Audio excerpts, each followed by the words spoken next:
Sir, welcome back to the channel. Ma'am, hope you guys are having a great day. So, we are making some big progress on the 56 Bel Air wagon. I'm excited to show you guys, and I think I've got the front end figured out. Stay tuned. All right, so first things first, in case you have not seen any of my other videos, let me get you up to speed. I'm donating my time for free on this 56 Chevy wagon, building a chassis for it. This has got airbags. This car will now lay rocker once everything is completed. I have chosen to do it for free because, for one, it gives back to the community, and two, it keeps fresh content for the channel instead of me constantly buying equipment and buying cars and parts and this and that. By me donating my time for free, it allows me to put out fresh new content for the channel, keep things, moving. We got the chassis on the table. I've got to make a template, take some measurements. sschassisworx in North Carolina is going to be building me the frame rails for this car. They're going to help us out with this project. I reached out to Steven. He's an awesome guy. I highly suggest, if you are looking to do any kind of C-notch or frame rails, hit them up. I'll leave a link in the description. He's got a manual bender to bend 2-inch 2x4 box tubing, and you'll end up with a clean chassis that looks factory once you're all said and done. We need to take 1.5 inches off the bottom side of the chassis. I've got to make a jig for the chassis. I've got an extension for my frame table that I got to bolt on so I can make some fixtures to hold the rear section of the frame once I install the new frame rails. So one of the biggest challenges with this car is not the fact that you've got to tunnel out the floor. That's not really a big deal. It's not the fact that you've got to cut through the rear of the floor for your rear end to, come up in there. That's not the issue. The issue is with this chassis is the front suspension. So one of the biggest challenges with this front suspension is the fact that this is a rear steer spindle. This is how Chevy made it back in the day. This is original. It did not come with disc brakes. It did not come with tubular control arms. These are aftermarket, the upper and lower, and the spindles are aftermarket. So the issue is not with what's going on right here. The issue is we need a total of 5 inches more to get the wheel to travel in the upwards direction. And I'm going to put a shim. I'm going to stick a block of wood under here. All right. So we need a total of 13 1/4 inches to use the wheel that she has for this car. Center of this spindle needs to be all the way up here in order for the front end to lay. So let's go to the driver's side. This here is a Mustang 2 spindle off the Samurai. So what I'm looking to do is remove the old ball joint, flip the ball joint so that the mount is up on the top of the control arm. That will raise up the spindle and give me the amount of clearance that I need. So currently we've got about 12 3/8 minus the sheet of plywood that's here, which is about 1/2 inch. So we're almost at 13 inches. We're almost sitting where the wheel needs to sit. So the only challenge that I'm going to be left with at this point is building a new upper control arm, which is not a big deal. So we're going to install Mustang 2 lower ball joints. We're going to remove this. I'm going to weld a cup to accommodate a Mustang 2 style ball joint. Get you here like this. Build a new set of upper control arms for the driver and the passenger side. You can see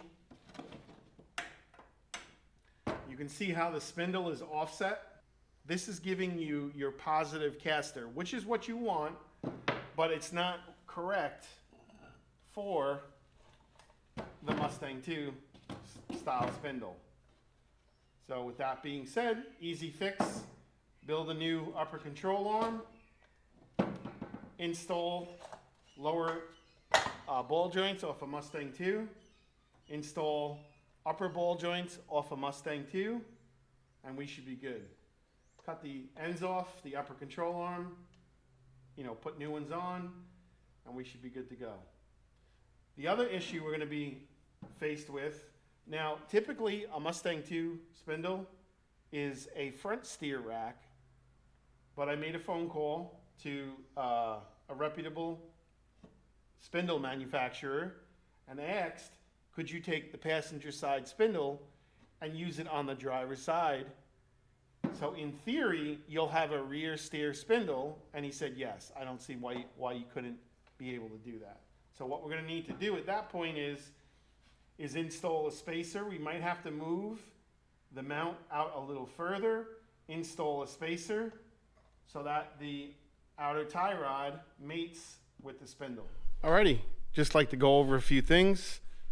So the new chassis, the frame rails are going to rest on here. There's an inch of space in between the top of this brace and the bottom of this chassis right here. This is tacked in.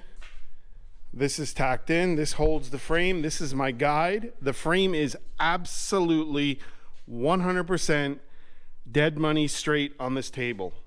So our rear end is floating inside of our braces we made. We're going to use this later on to adjust the pinion angle. Made all these little jigs here for this table. A good friend of mine, Mr. Timmy, gave me this genius idea. I don't know why I didn't think of this. I got some 3/4 inch all thread, and the chassis right now is locked into this table. Here's our center point in the front. I've got this bolted down, which is welded to here. My fan was on, so it was blowing the gases. That's why it looks like popcorn, but it ain't going nowhere. So basically now, what I'm ready to do is, I'm gonna show you right here.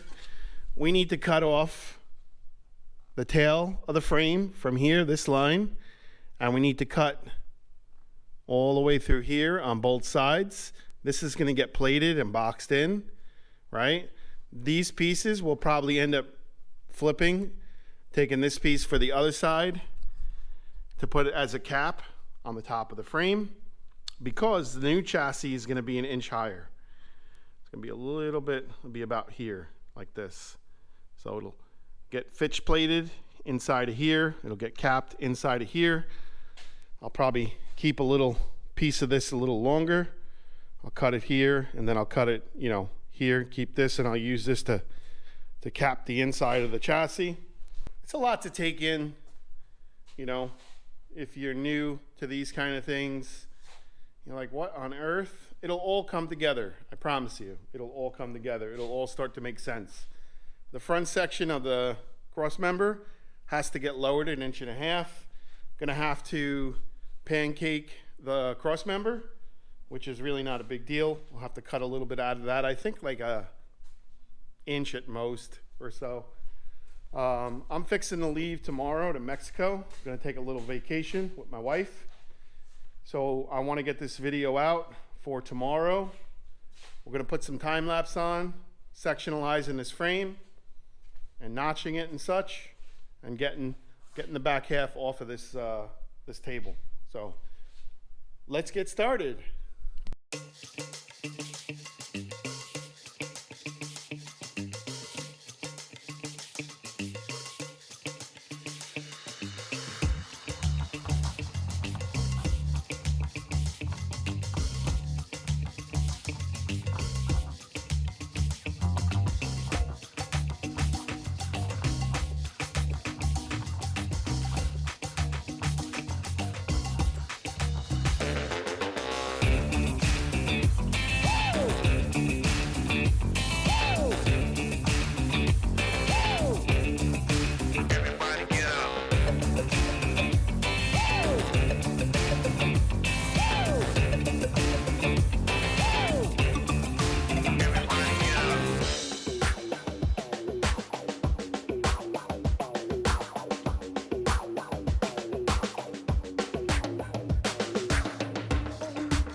So the frame is obviously channeled.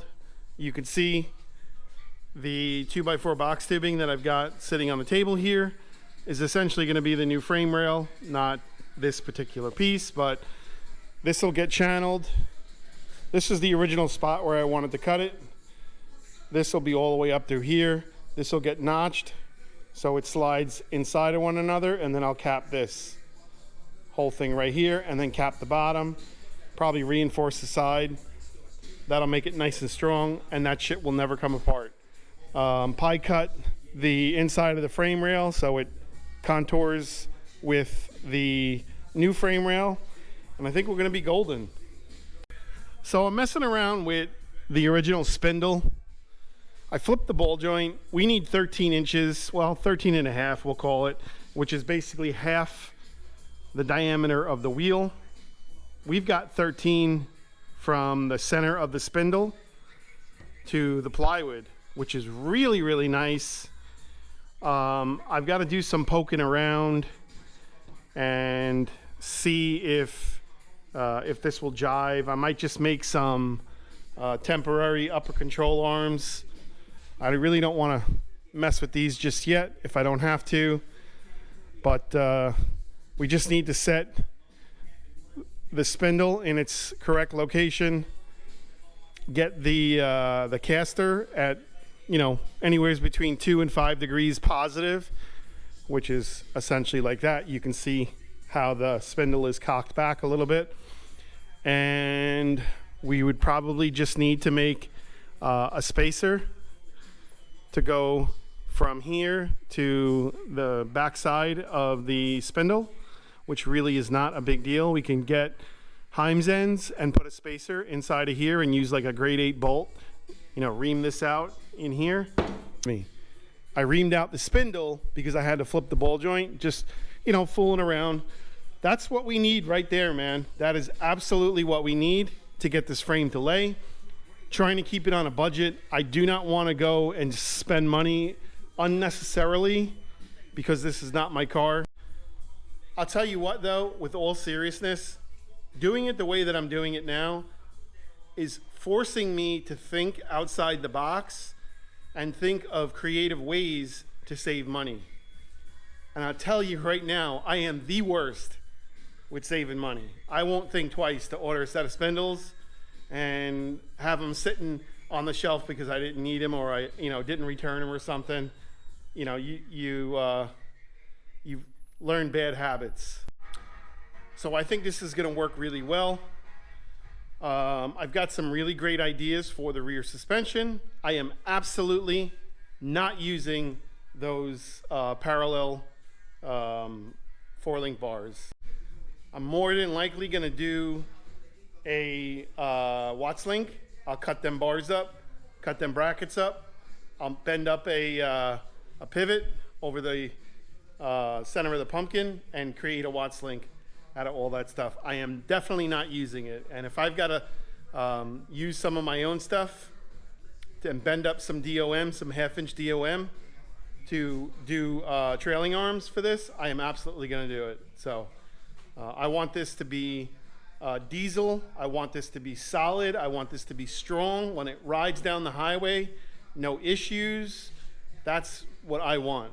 I got to watch out for my own, you know, my own hiney, and it's important that I do the right thing for you guys. So we've got an issue with the oil pan.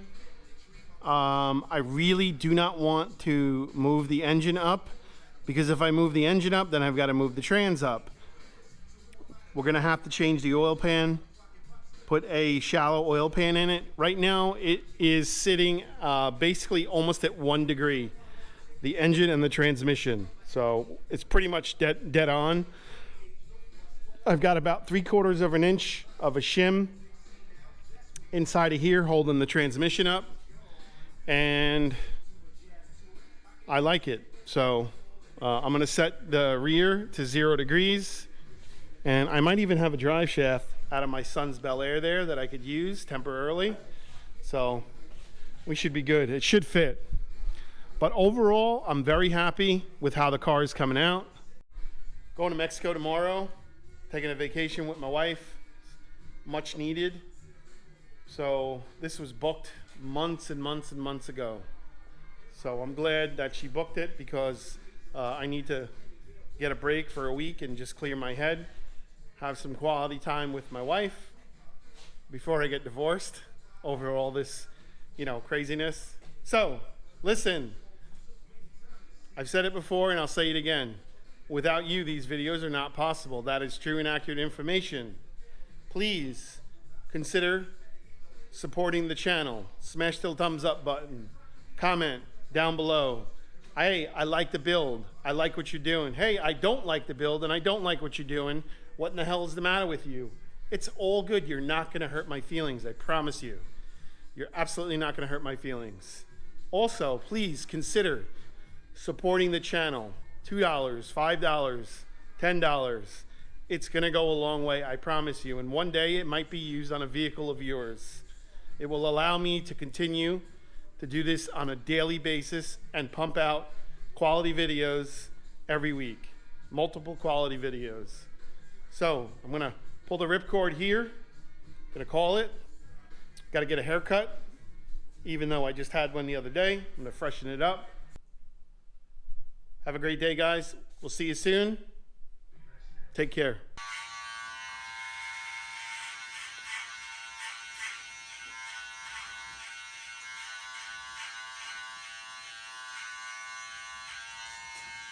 Yes, I was a barber.